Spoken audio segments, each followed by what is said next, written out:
My upbringing was nowhere near the church. My dad was a really bad alcoholic, many late night beatings, and just really wasn't about God at that time. And so life happens. 9 years old, my parents divorce. My dad dies when I'm 16, and at that point, life just spirals for me. Drugs, alcohol, you name it, I touched it. I was doing some side work. I met a family that remodeled homes, and so they said, hey, we have a spot for someone like you. We'd love to teach you and train you. Come to find out, they attend Calvary Chapel, Fort Lauderdale. Invited me a few times. I went a couple of times and just thought, hey, that's not for me. Then long story short, I'm on my feet, and now I have my own apartment. I get a job at Bennigan's. Little by little, I start to promote myself. So now I'm the kitchen manager of Bennigan's. I meet my wife there at Bennigan's. I'm thinking, finally, I've made it. I get a phone call from a friend that says, hey, I just lost my job. Would you hire me? We would barbecue together, we would hang out together. I've met his family, and I said, sure. So I hired my friend Scott White. So we're closing up. We're walking out to our cars. It's the end of the night. We're saying our goodnights. We go to get in our cars, and a guy comes out of the bushes with a gun. Of course, he's demanding money, wants to go into the restaurant. I said, absolutely no problem. But I just let in my cleaning crew. I don't want anybody else getting hurt. Why don't we go in there, let him out, and then you can go in and get whatever you want. He doesn't like that. He doesn't want to do it that way. At this point, another guy comes out of the bushes. We're on the ground now. I'm wrestling with one guy. The second guy comes over and starts to pistol whip me. He probably hit me 4 or 5 times before Scott ran over to my defense and tackled him. Well, while they're scuffling on the ground, the first gunshot goes off. And so one guy jumps up and starts running. I jump up.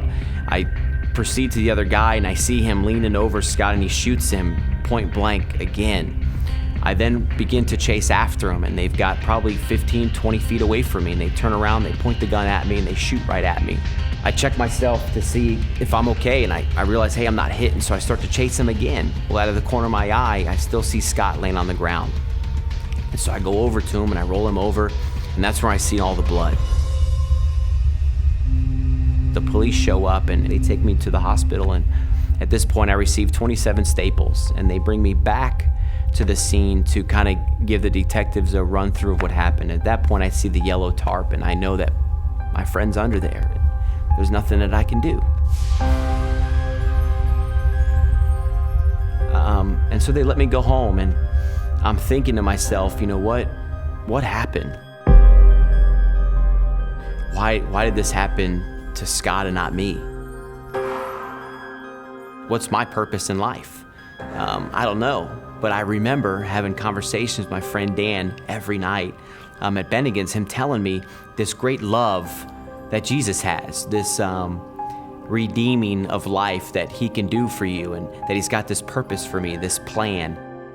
And so I remembered that and said, I think I need that. I think it's time for that. So I called Dan and I said, hey, can you bring me to church? And he said, absolutely, I will.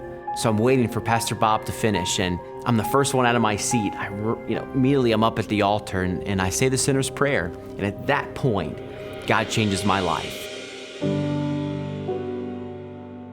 I go to the new believer's room. A gentleman sits in front of me, and he says, man, I have someone I'd like you to meet. And I meet this guy, Fred, and he's building a restaurant here, and it's called the Daily Grill. And he says, hey, we're building this restaurant, and I'd love for you to volunteer sometime. I'm there, listening to worship music all day in the grill, and talking to people about the Lord, and sharing the accident and why I'm here at church now, and so the process starts. The Lord begins to do a work in me, and so that's where I've been 7 years now, serving in the grill as the chef, and loving it. I have an opportunity to disciple guys in Calvary House.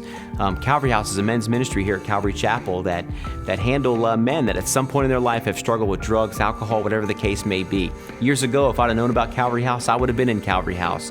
Now I'm side by side with them. I'm working with them. I'm discipling them. I'm loving on them. I've also had opportunities to coach football here at CCA. Yeah, it's football, but it's really building character and integrity. The same thing I'm doing in the grill with the grown men. I look at what God has done in my life up to this point. He's blessing with 2 more children, a son and another daughter, an amazing job, responsibilities here at the church. It's just mind-blowing for me to see what he's done. And then I think about Scott, and the Bible says there's no greater love than a man who lays his life down for his friend. I owe him everything because of what he's done. But most importantly, I owe the Lord, because he says he works all things out for good for those that love him or called to his purpose.